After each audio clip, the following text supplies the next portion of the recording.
Hey friends, Cav here at the International Aerospace Expo on day 6. Today we have ARGO Astronautics, Consolidated Outlands, Greycat Industrial, and the creator of some of the fastest racing ships in the game, Kruger Intergalactic. Let's get into it. Not much to say about the MPUV cargo. This one is designed for cargo, and this one is designed to carry many people as long as they're short.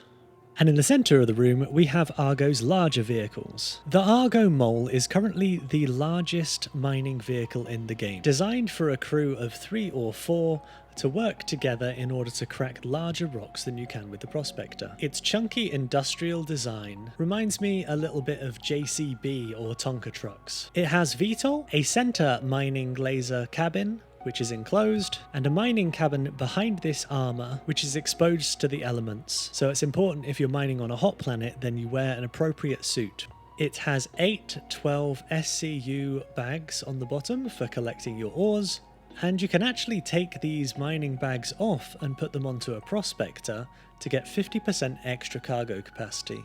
I'll stick a link to that video in the top corner of the screen.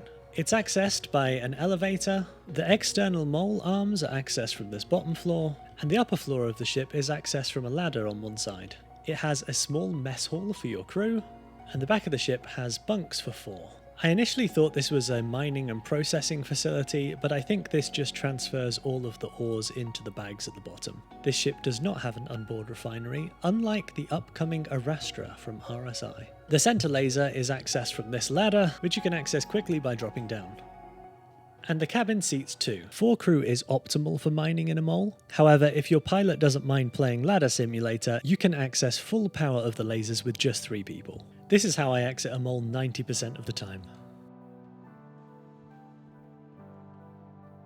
The Raft is Argo's largest cargo ship, and is designed specifically to carry 32 SCU containers. Argo's really good at building a sturdy aesthetic. The bridge is accessible from the lower floor, along with a front-mounted airlock, a bathroom, an armory, weapon racks, and access to the top floor, along with a small mess hall combined with bunk beds. The top deck is where it houses all of its components.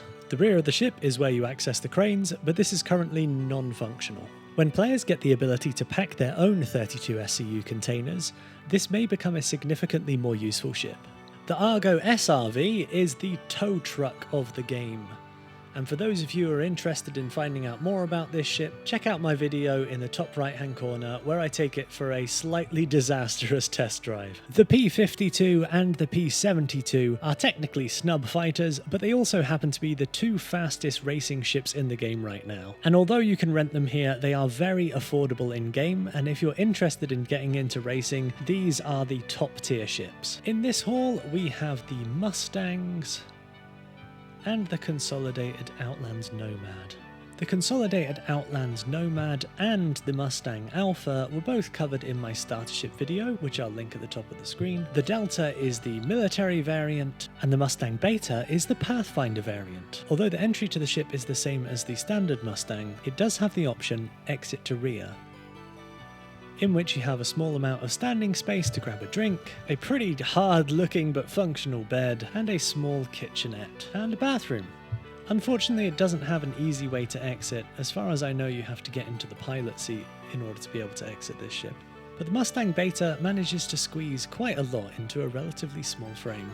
As I've been getting more into racing recently, my favourite variant of the Mustang is the Mustang Gamma. This has improved thrust and manoeuvrability compared to the other Mustangs, and I think it's an amazing ship for learning how to race. Greycat makes some really cute little vehicles. This is the Greycat PTV, the golf cart. This is the Greycat STV, the little dune buggy, but by far their most useful functional vehicle is the rock mining vehicle. If you want to get into mining, I wholeheartedly recommend grabbing one of these, as it will teach you the basics of even ship mining. I do not, however, recommend the Rock DS. This is designed as a dual-seater, and although it's quite good in theory, the fact that the guy on the side inside is exposed to the elements and you have to coordinate between two people mean that it's really not worth using this when you could just grab two of these. And finally, we have the Consolidated Outlands Hover Quad. This is a really pretty looking vehicle. Hover vehicle mechanics in the game are a little bit rough at the moment. However, this is still fun to buzz around on and will fit inside most vehicles, including an Avenger Titan. The last ship on display is the Consolidated Outlands Pioneer. This is a gigantic base building ship,